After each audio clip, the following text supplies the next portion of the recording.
What's up guys? In this video, what I want to do is cover some common mistakes that I see students making with trigonometric functions, especially when we have co-function identities. So in this video, what I want to do is just cover two examples and kind of highlight the main misconception and mistakes that I see students make. So in this first example, you can see I have tangent of negative x times a tangent of pi halves minus x. Now it's very important. I want you to hear exactly what I said. I said the tangent of a negative x and a tangent of a pi halves minus x. The part where I think students make their mistakes is not understanding that these are functions of an argument. And remember, when we have a function, we have an input and we have an output value. So the one thing that's kind of implied here is when I just write a tangent next to another tangent, it is implied that we're doing multiplication here.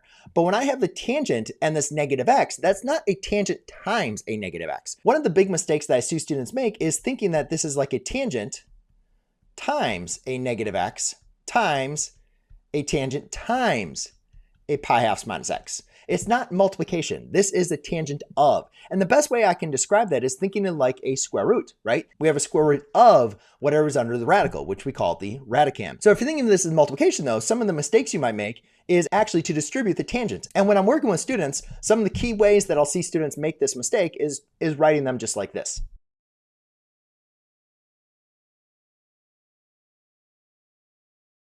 So you can see in these two examples, if you're thinking about this with multiplication, which again is wrong, that is the mistake, what you'll want to do is you'll want to apply distributive property, or you might want to apply distributive property with both the tangents or with the other functions. In either case, that is not what we want to be doing here. And again, going back to the square root, if you think about this, like if I had the square root of 9 plus 16, we cannot distribute that square root to the 9 and the 16. It's really simple to see why we cannot do that, because if I distribute this, which again is incorrect, to the square root of 9 plus the square root of 16, the square root of 9 is going to equal a 3. The square root of 16 is going to equal a 4, which is equal to a 7. All right. However, if I just simplify my radical underneath, I would get the square root of 25, which is just going to equal to 5.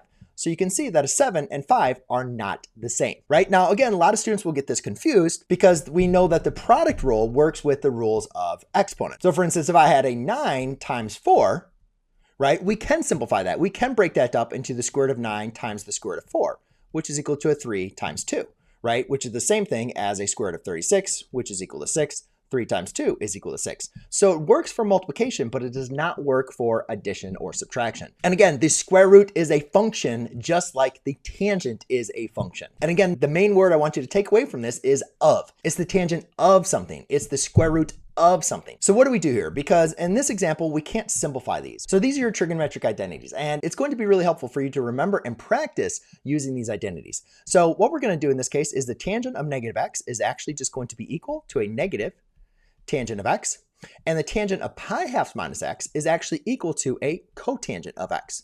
Now, hopefully you recognize that the tangent times the cotangent is just our reciprocals of each other. So therefore, my final answer in this case is just going to be equal to a -1. Now, in this example, you can see, again, we have more cofunction identities, right? I have the sine of, remember that from last time, pi halves minus x divided by the cosine of pi halves minus x.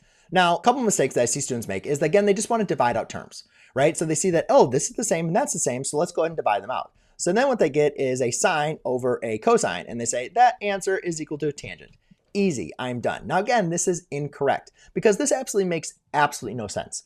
Because remember, these are functions. What am I taking the tangent of? There is nothing inside the argument. It's just tan. What does that mean, right? That's like me writing square root.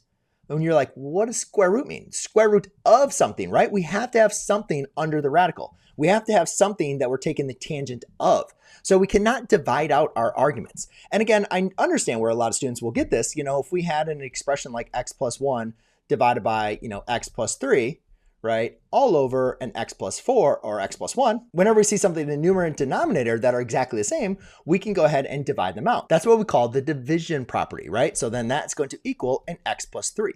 But it's very important to recognize that the division property only works is when I have terms separated by multiplication, right? So if you look at this, again, that goes into our misunderstanding that this is multiplication. This is not the sine times pi halves minus x. This is not the cosine times pi halves minus x. These are functions. This is the sine of, the cosine of. So cannot go ahead and divide out the arguments in this case. Now, again, another way for me to kind of explain why this wouldn't make sense is, let's say I had the square root of 64 all over the cube root of 64.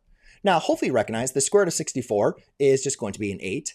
And the cube root of 64 is going to be a 4, right? So therefore, this answer is just going to equal to 2. But if you're using this logic here, you would have a what? Square root over a cube root. 64 over 64. And using that logic, they would go ahead and divide out. So what? You're left with a square root over a cube root. It makes absolutely no sense. And I'm not saying it makes absolutely no sense to make you feel bad. I just want to make sure you understand when you're dealing with sine, cosine, tangent, we're dealing with trigonometric functions. There is an argument inside. So again, what do we need to do in this case? We need to understand our cofunction identities. So in this case, the sine of pi halves minus x is actually equal to a cosine of x. And the cosine of pi halves minus x is actually equal to a sine of x. So now I can just simplify that using my quotient identity as the cotangent of x. There you go, ladies and gentlemen. I hope this video was helpful for you. If you want more examples on helping you with trigonometric identities, check out the examples and resources I have for you down below, or check out the next video I have for you here.